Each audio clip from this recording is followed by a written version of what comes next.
The $1,000,000 question: how do entrepreneurs transition from self-employed to owning a business that turns a profit? My name is Chris Waters, and this podcast has the $1,000,000 answer. Welcome to CEO Secrets.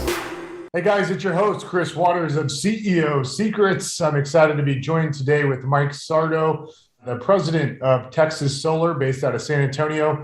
Mike's a successful serial entrepreneur that's had multiple businesses that he has exited from, and now is at the pinnacle of running a large business out of San Antonio called Texa Solar. Mike, welcome to the show. Hey, Chris. Thank you. So, Mike, I noticed on your bio, you built a pretty big cheerleading gym back in the day. Were your kids in cheerleading? No, sir. I've got two children, the older of which is a girl, but neither my son or daughter have pursued cheerleading. They do volleyball and soccer and cross country and football, but nobody's taken after cheerleading. I got two young girls, and my oldest, who's 5, just got into cheerleading last year. And man, it's a lot of driving, a lot of time at the gym. But yes, sir. You built that up to, you had dozens and dozens of employees, right? And yes, 900 plus customers. That's a lot. Yeah. The first cheerleading gym was about 900 students. The second effort expanded to be in 3 locations and closer to 1,400 kiddos a week. So wow, bigger, better, and more exciting. Yeah. So what ended up happening in that business? I sold the first one to an outside buyer at, I guess I was probably 24, 25 years old at that point of the first gym being sold, and just decided that it wasn't for me. That I think what I've recognized is that I really like turning businesses around or starting them from scratch. But once that challenge wears off, it turns into a job, and my wife has helped me identify that I don't like jobs. So when the challenge is over, I ended up selling it and went to work on one of my students' fathers owned a big ranch. I went to work on a ranch with him, and for 100 days cleared and built fences, which was a nice change from the world of cheerleading. But a dramatic change. Yes, sir. Sweating and using your hands. Essentially a ranch hand, right? Oh yeah, for sure. It's a big shift in the financial outcome, I would imagine also. Yeah, but it was fulfilling and got me away from cheerleading parents. I always loved the kids, always had a hard time dealing with the moms who were trying to relive their childhood through their kids. So it was a good refresher, and ultimately led to the second business that ended up buying the second business I was in and getting it turned around. But what happened to that company is the second cheerleading gym that I started out of San Antonio ended up growing quite a bit and purchasing from the new owners my first cheerleading gym. Oh, wow. So kind of a circular effort there. Yeah. Where was, just out of curiosity, this is just my own curiosity, where was the ranch located that you were working on? In Gonzales, Texas, in between San Antonio and Houston. Yeah, cool. Was it a big ranch? The family's in the chicken business, and they hatch, they raise the chicks, they sell the chickens as fresh meat. They own the feed operation, and then that's kind of blossomed into a couple of hunting ranches for white-tailed deer. They've got a very large hog population in that part of Texas, so there was some hog hunting going on. They had cattle, specialty cattle, limousine cattle that were for show. So a little bit of everything. Interesting. I asked these questions because I recently bought a ranch a couple of months ago, a couple hundred acres just east of Austin in a town called Elgin. And I'm new to this world, so I've been learning about cows and all the maintenance and upkeep required on a ranch. So it's been a heck of a learning experience. There you go. Yes, sir. Lots of challenges. So I never heard that term before. A limousine cow? Yes, sir. It's just like a Brahma or a Longhorn. It's a variety or a breed, and they're very pretty. I believe they have good meat, but aside from being good for the manual labor portion of it, I'm not much of an expert on livestock. I just recently bought a full-blood Wagyu bull, and I have like 90 head of Angus cows, and what I learned is the Wagyu you buy at HEB, it's called F1 Wagyu. It's 50% Angus and 50% Wagyu. So, anyways, I'm kind of curious to see how it all turns out, but it's been been quite a learning lesson. Excellent. So you got out of cheerleading, you were tired of the moms, but then you got back into it. I did. And then you built an even bigger cheerleading business. Yeah, I never really got out of it. When I went to work on this ranch in Gonzales, I was quickly sucked back into cheerleading by the kids who I'd very much always enjoyed working with, and started working at a cheerleading operation in Yoakum, which is another small town in between San Antonio and Houston. Taught there 1 day a week and enjoyed it. It was not the part I didn't like, and it was all of the part I did like.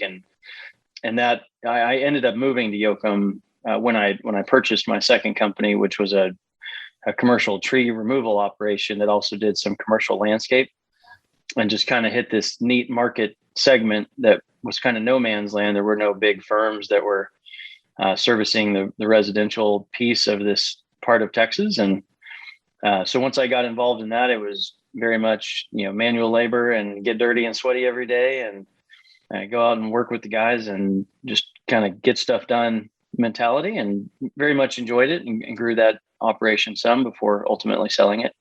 So it sounds like you've had, and you said it, this pattern of buying businesses that were struggling and turning them around. Was that kind of the story with Texa Solar where you are now? It was a, struggling business. You got involved and you're in the process of turning it over. Is that kind of the... Yes, sir. It was founded in 2006, and the founder is still a part of the membership. But he had felt like he had some good sales opportunities 2 years ago when I entered with a partner of mine.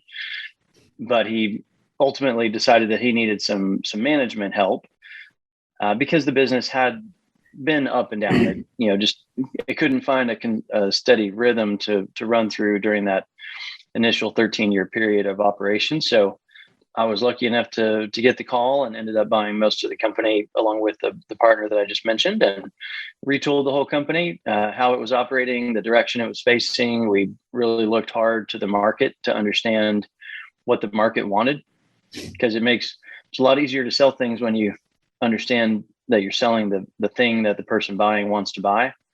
So we got very focused on what our product was and what we were focused on. And ultimately that caused some pretty substantial growth. What do you guys do exactly? Are you a reseller of the hardware? Do you manufacture the hardware? We're a construction company. Yeah, we build residential and small commercial systems, solar systems, sometimes including batteries, sometimes including generators for backing up houses or buildings. And we do that across the state, which is a pretty big reach. And that's, one of the things that helps us stand out among some of our competitors is that we service the entirety of the state. So what's that company Elon Musk started, solar company? Yeah, Solar City. And so do they do the same thing? They manufacture it, install it, the works? Or do they sell it to distributors? Yeah, Tesla does. Well, Solar City has been now consumed by Tesla. And we are a Tesla certified installer. So we both work for them sometimes and compete with them in other occasions. But they do have crews that install residential solar. Their model keeps them only in very high population hubs. They don't like to go outside of those hubs. But a lot of Texas is outside of the population centers of San Antonio, Austin, Dallas, and Houston. So we both work inside of those highly populated areas and in the parts in between. How do you get a competitive advantage over some multi-billion-dollar company that manufactures these when you guys go to create your own? Well, a big part of what we focused on is the process of taking a job from the point of sale through the design. There's a technical design process, through permitting, if there's a municipality involved, how we get that job permitted, how we interact with the homeowners association, if there is one, and how we interact with the utility company to get the interconnection agreement put in place. All of that has to happen before you go out and actually construct the solar system. And that's very complicated, especially in Texas, where there's hundreds of municipalities, all of whom have their own rules and timelines. And mannerisms, and dozens and dozens and dozens of utility companies spread out across the state, all with their own, the way they want to see each job built. So understanding how to navigate the many varieties of rules that we need to live by for each of these jobs, and doing it gracefully and getting from the point of sale to the point of construction with speed and grace.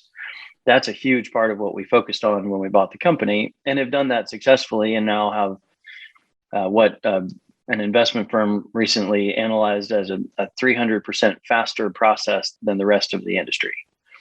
So, like, are you guys literally manufacturing the solar cells and everything, or are you buy the part? No. Symbol? Yeah, we buy it. We don't manufacture anything. We just design, permit, and build solar systems. But we purchase parts from electrical supply houses and solar specific distributors. Some of those parts are made in San Antonio at Mission Solar. They make solar panels, and we like to use their solar panels because they're from here. So I contacted one of these solar companies for my house, and kind of analyzed what they cost after deducting the rebates, and looked at that monthly cash savings. And my break-even point on the solar panel system was like, something ridiculous. Like, I don't even remember, 15, 20 years. I don't know. It was way out there. Do you see that break-even point coming down soon?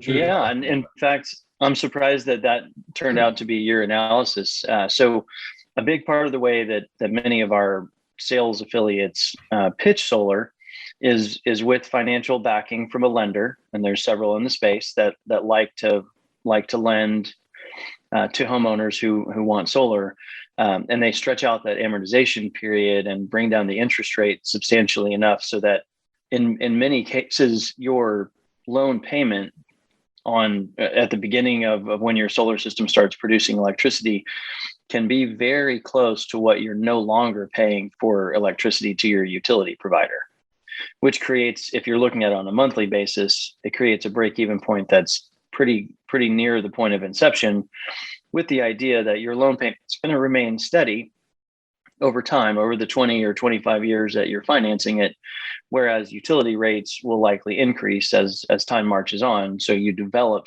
a monthly cash savings, and that's what's I think we're at that point where it's starting to become more and more popular to more and more people. But the kicker is, if you don't live in the house that whole time and you sell, it's unlikely you're going to get your money back on that solar panel system, and you'll have to pay off the bank to convey free and clear title to the next buyer.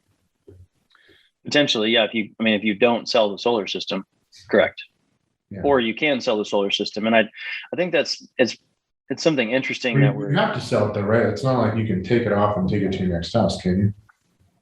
That may be a lender by lender thing. I'm not sure of the specifics there. I know we've been hired to remove solar systems and put them onto someone's new house before, but how they orchestrated that, I don't know. We just did the labor. Would you recommend somebody do that? Like literally take it off and take it to the next house, or would that be a bad idea? No, from a construction standpoint, there's no problem in it. The panels last for a substantial period of time. All the wiring and conduit gets, that gets trashed. We don't reuse that twice. That wouldn't be a best practice. But the parts and pieces that go on the wall of your house, your inverter, your disconnect, all that's reusable too. So I think it's a doable approach. Are y'all connecting? Do you have to buy that solar wall? So when you get a solar panel system, do you have to get one of those battery packs that stores the power? I read Tesla has some kind of battery pack that goes in your garage, and it'll actually store the power from the solar panels.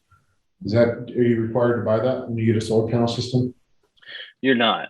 You can. So you can use a battery backup system. Tesla makes one. A variety of other manufacturers also make them.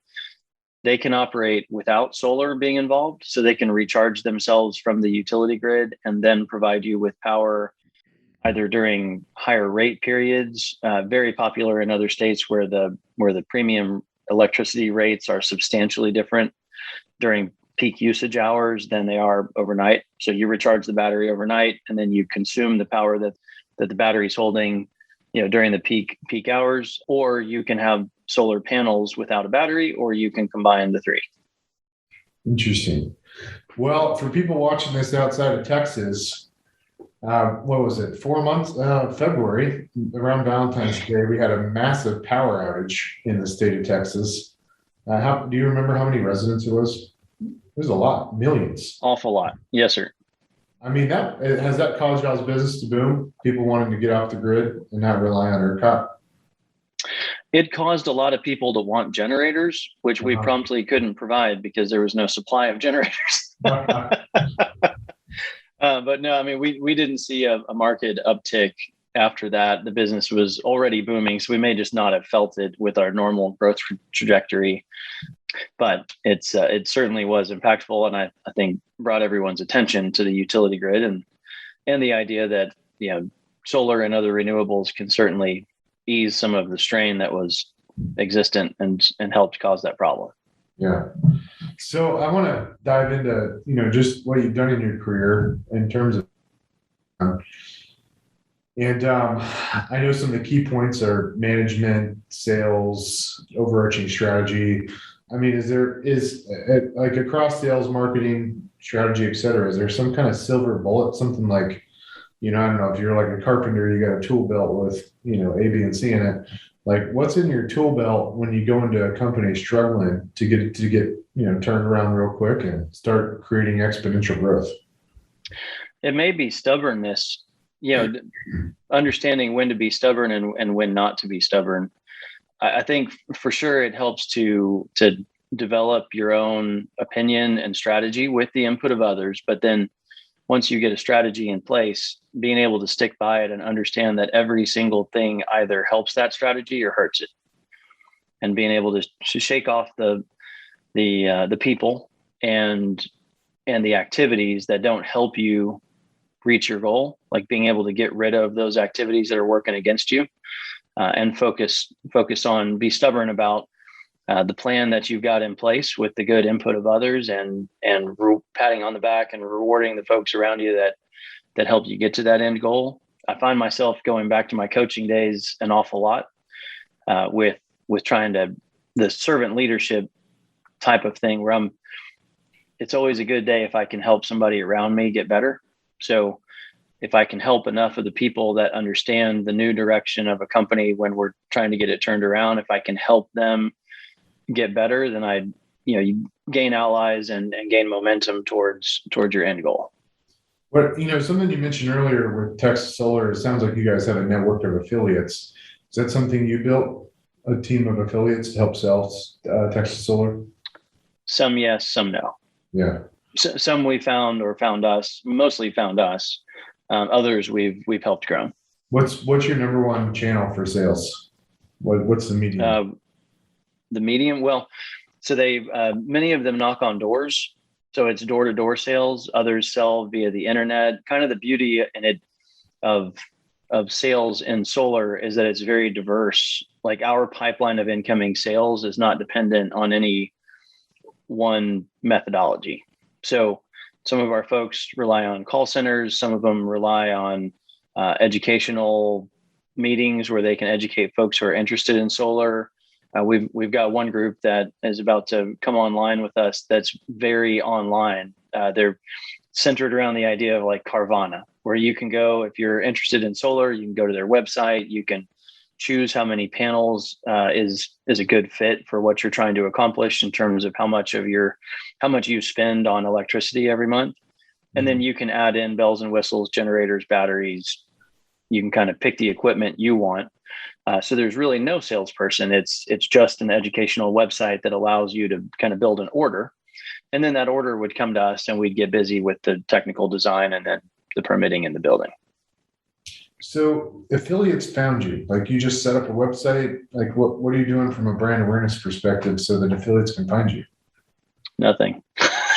So literally during the first year I was here, we got centered on being fast from the point of taking on a job to installing it.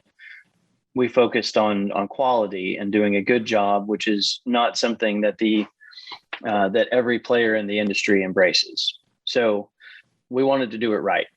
And as soon as we started doing it right, folks that had solar sales and needed somebody to build those systems for them, if they were in a utility market that allows outside sales or the sales and the installation piece to be separated. Not every utility market allows that. So we've got to navigate that carefully so we don't break rules. But the folks that were in those markets that do support the sales company and the installer being separate, they indeed started finding us. They would get frustrated with whoever was building for them at the time, and come knock on our door. And we were able to say yes to some and had to say no to others. But it is kind of a running joke that we did nothing but fire our own customers during the first year as we honed in on the people that we wanted to work with and that would be good to work with. And we could be in a relationship with those folks that would help both companies grow.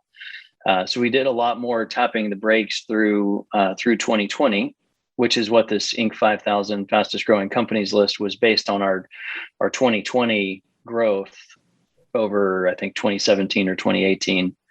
And we really did nothing but tap the brakes during that year. So we've taken our foot off the brakes some in 2021, and the company's tripled in revenue from 2020. But we're still not pushing real hard. We don't see a need to actively want to grow. There's so much natural growth there. So if I'm hearing you correctly, you turned down opportunities and things that distracted you from the core strategy you laid out from the very beginning. And by turning things down, you were more focused, and so in turn, sales went up faster. Yes. Huh. So tell me, what is the core strategy? Be good to your word. Yeah. So quality solar done right is our motto that's uttered at every internal meeting. And if we stay focused on that and get from the point of sale to the point of install quickly and gracefully, then we're going to win over an awful lot of people, because that's more than what most of our competitors can offer. It sounds so crazy to me. You're doing nothing for brand awareness and you're growing. So it's, and so it's, you've done a good job for the customer you have had, and then they refer you people. And then you have more affiliates that are raving fans of your service. Yes, sir. Huh. Interesting. What about prior to Texas Solar? Like, you had 900 kids at your first cheerleading gym. How did you get so many kids at a cheerleading gym? And you don't look like a cheerleader to me. I don't think you. I was one. You were. I were. Yes, sir. So did you have a Rolodex of people to get you members to the gym? Is that what helped it grow so fast? No, and both of the cheerleading gym efforts. So I was a cheerleader at Southwest Texas State University, which is now Texas State in San Marcos, back when they had some very good competitive teams. No cheerleading background from high school. I played every other sport you could think of and had a big weightlifting background, and just kind of got suckered into the cheerleading thing. And when I got to college and then got addicted to it, it was a ton of fun and super challenging to, throw girls high in the air and learn the gymnastics piece. So I did that for Texas State for 4 years, competed with them, and it just kind of grew into a long-term interest. My degree I was pursuing was in coaching. I wanted to go be a public school coach, and ultimately got that degree, but never pursued the public school angle. So you went into this business with some kind of database, it sounds like then, but still 900 kids is a lot. Like, how did you get that type of volume of kids in such a short period of time? Some of that was marketing. So yeah, but we took the tack. I've never been one much to advertise. Like, that's just never made sense to me. But we took the tack of working with high schools. So we would work with the high school cheerleaders, help them get better, help their programs become more successful. And we did that over a fairly widespread geographic area. San Marcos is a smaller college town, but there's several outlying areas. That's getting a little more up near your neck of the woods, right? So we would work with the high schools. We would make the high schools better. In turn, the high school cheerleaders, who all had friends and followers would, notice that their team was improving, and maybe those younger kids would want to come start training and learn the gymnastics piece behind cheerleading. Maybe they'd want to be involved in competitive teams, all-star teams that travel around and compete against other gyms. So it didn't take real long to win over those high schools with, I would do some of the coaching, and yes, some of my former college teammates stuck on and wanted to work in cheerleading post graduation. So we were able to provide some good coaching, and in those days, it was back before cheerleading was super popular on a private front. So while I was in college, I was able to build a gym, develop a small piece of real estate outside of San Marcos, and that kind of gave us. It was showing I was committed. There weren't many gyms that competed with me. So it showed my buy-in, I guess, and developed a good staff. And as we went over those high schools, the 20, 30, 40 kids that followed that high school team or had a friend who was a cheerleader on the high school team became interested. And it was just kind of a snowball type thing. It didn't take too long to build it up. Interesting. You said you've never really seen the value in advertising, and you're telling the marketer. That's what I'm most passionate about is marketing. So it's great to hear you say that. You're in San Antonio. I recently opened an office in San Antonio. Have you been seeing the billboards and radio and all that stuff we have going on in San Antonio? I have not, but I'll be honest, I don't listen to the radio, and I drive into San Antonio before 5 o'clock in the morning and leave in the dark. So I may not be the best person to poll on that effort. Yeah, that's okay. Interesting. So you basically, from like kind of a guerrilla marketing perspective, like more, or I guess business development, establish relationships with these high schools. I assume the coaches and whatnot at the high schools were kind of like ambassadors for your gym because the kids got better, and that in turn, helped the gym grow exponentially. Yes, sir. Yeah, man, affiliate marketing is fascinating. I don't know if you've ever read this book by. Have you heard of a guy named Russell Brunson? I have not. No, sir. This book here. I'll have to look into it. One of the number one strategies that Russell, tells folks to implement is affiliate marketing. Essentially get somebody to be an ambassador for your business. It's their influence and their audience. Obviously, if they have a buy-in to their audience, right, they're going to follow whatever it is you're selling. It's kind of like hiring a celebrity, for whatever your respective field is, and their influence, will direct traffic your way. So imagine having an army of ambassadors that push your business. Sounds like that's exactly what you were able to accomplish with the high schools. Yes, sir. Yeah, I would agree with that. And then at Texa Solar, it's very similar. You have people out there that are affiliates, and you guys do a good job. And so they push you guys, to use on client homes. To some degree, I think we were just filling a void in the market with Texa Solar. But yes, to some degree, affiliate marketing might be a good way to describe it. You mentioned door-to-door sales. Are those guys 1099 or are they employees of Texa Solar, or are they affiliates? Some of them are 1099. Some of them in markets. There's some utility markets that don't allow a separation and entity between the construction firm and the individual making the sale. So in those markets, we've got to have a 1099 relationship with the salesperson. In markets that do allow a separation between sales and the construction effort, they're more typically they work for someone else. They work for a partner company of ours that sells solar on our contract with our loan backing, and then they hand that contract to us for us to do the heavy lifting, the design, the permitting, and the build. How do you go about finding these salespeople that go door to door? What's the call to action to get somebody to go door knocking? Some of them we just run into through relationships. I mean, we pay our salespeople, which is more than we can say for some of the folks in the solar space. So a salesperson gets burned with one company and recognizes that they're good at the door-to-door sales piece, that they enjoy that. They enjoy the education that comes along with it in terms of educating a homeowner about what solar actually is and what it can do for you. If they enjoy that piece and maybe they get burned by some other solar company, some of them we've found that way and they've turned out to be very good. And we're big proponents of making sure that the only person I want to pay a lot every week, because it helps Texa Solar, is the salespeople. Like the more they make, the better everybody does. So What's the percentage of gross revenue that a salesperson gets? you can catch me lying about numbers here. It's probably in the 16% range.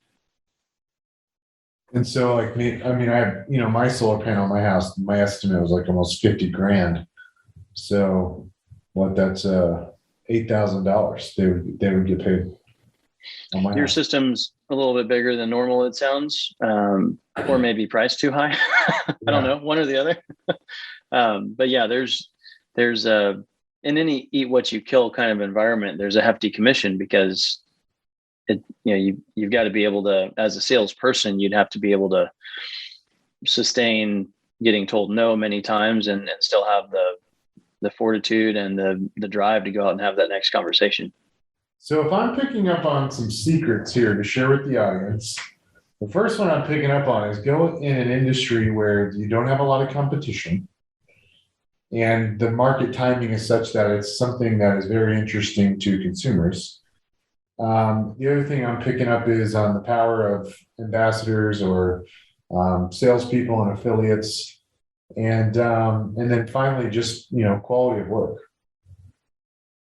Are those the big pillars, or what am I missing anything here for the audience? No. What would be some of the other great secrets of a turnaround in your eyes?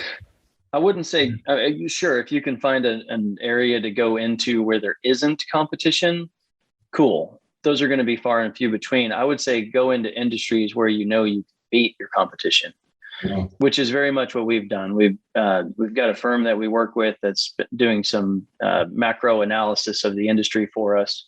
And very much what they've seen is that while we're experiencing hockey stick up growth, there's many other players in the environment that are experiencing the opposite. And they've been actually trickling off pretty aggressively since 2018 or so. Their sales are going down. And I don't know if they just had a different mindset or a different model than we did, but their sales are struggling while our sales are so aggressively increasing that we've found our foot on the brake more than the gas over the last 2 years.